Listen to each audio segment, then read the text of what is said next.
Hello and welcome. I'm Vincent McCory and this is Africa 54.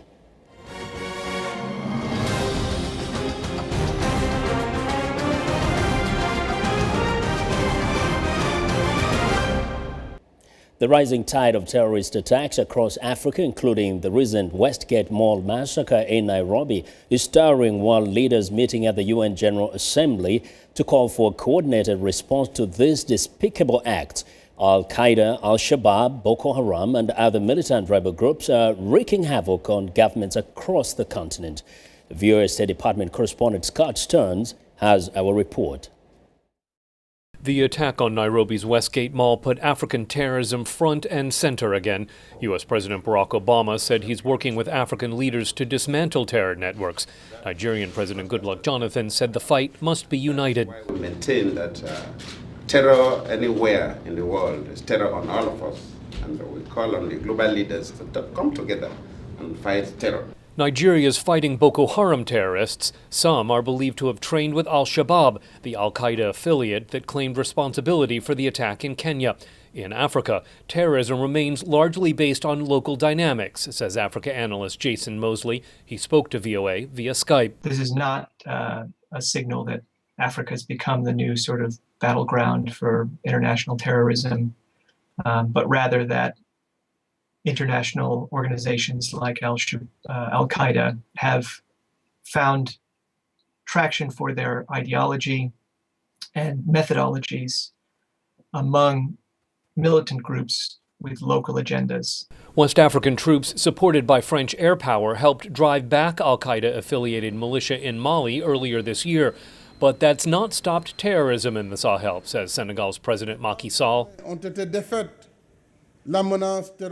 The gunmen in Mali are scattered, but the terrorist threat to the Sahel is not over. Only through ongoing coordinated action will we be able to address Africa's emerging security challenges. UN Secretary General Ban Ki-moon says there are many such challenges. Terrorist acts and transnational organized crime, including arms and drug trafficking, threaten stability. We must particularly be aware the evolution of appeal of radicalism and violent ideology among the region's youth. Recent elections in Mali may have created a base on which to confront terror. The election of President Ibrahim Boubacar Keïta is an encouraging sign in a dangerous region, says Burkina Faso President Blaise Compaoré. The Sahel has become a hideout for drug traffickers and terrorists, whose destabilizing influences are a real threat to regional security, even as the International Stabilization Force and presidential elections in Mali have helped restore some order.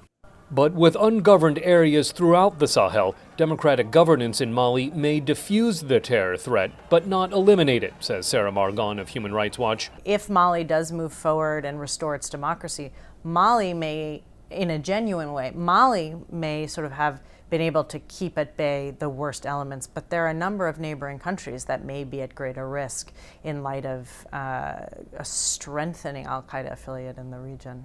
Al-Shabaab's spread from Somalia to Kenya shows how mobile the threats are. Kenya's Cabinet Secretary Joseph Ole Lenku says his country is receiving broad international support. From the following countries: the US, Israel, Britain, Germany, Canada, and other agencies including Interpol. Terrorism is a global problem, and we welcome international intelligence sharing since it is consistent with the tackling of the problem. UN Secretary General Ban says he trusts those responsible for the Kenya attack will be brought to justice. Scott Stearns, VOA News at the United Nations.